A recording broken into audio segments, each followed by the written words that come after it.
قال يا الله اللي كل ما ضاقت عليه مزهم سواه ما يندخل بابه وخلق الله تصك أبوابها. سبحانه اللهم وبحمده تعالى في سماء عدد من زار المدينة والحرم لبابها. له الثناء قلت الجبروته الروس العصاه والناس وطت في رضاها جباهها ورقابها. وإن كان جاء مكتوب مما يحزن بهذه الحياة فالمؤمن الصادق هو اللي يثبت ويرضى بها. وترى الشماتة ما وراها خير ما فيها غناه وبلون علي ذا اليوم يمكن بكرة أن تبلى بها.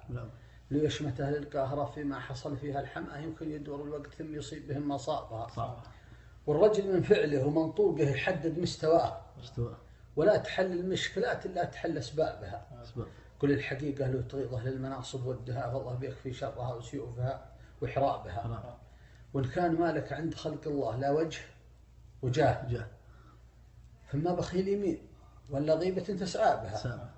ولا توقف لك مع ظالم ولو زين حكاءه وكانك فطين فانتبه للآخرة وحسابها. ولا تمدح رجل في وجهه وتطعن في قفاه هذه ندالة ما تصيب إلا وجيه أصحابها. ولم تكن ذيب كلا كالذيب الأشهب مع عشاه خل الدهال يزل مخيفة خلها لذيابها. ولا تنتظر خصمك تدفك للمحاكم والقضاة. لا تنتظر خصمك يدفك للمحاكم والقضاة اللي عليك من اللوازم في عطها طلابها. والموت سنة وابن آدم كل واحد في سراه لابد ما نسكن بباطل لو تحت ترابها. والصبر مفتاح الفرج والصدق دربك للنجاة. وإن كنت صادق ما عليك من العرب وكذابها.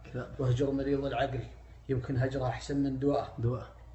دامه يضرك رفقة التنعاف وش تبغى بها. ما ابغى حضوره لا جميله لا سلامه لا دعاه ولو لا يخاف الله مصلي قبلة صلى بها. ولا تستشير الجاهل اللي قد تبين لك غباه تطلع نتائجها تبين لك غبا من جابها. وؤمن بما قدر لك الله لا تجادل فيك الله واحذر عقاب الله وخلقه لا تخاف عقابها.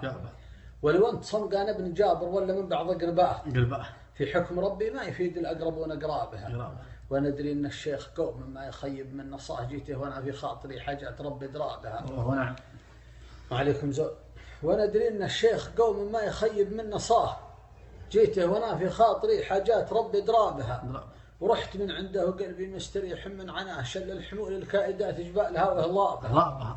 شيخا علي جنب ابن سعد ما حد منا عصاه لو قال نطمر نار حتى صغر ولد ما هابها. نزع اللي منه زعل نرضى لي شفنا رضاه الخيل من خيالها والنار من شبابها. ولو يدوس البحر بقدامها طمرنا من وراه ومقابلين الخصم بشناب ما هي بشنابها ومن وراه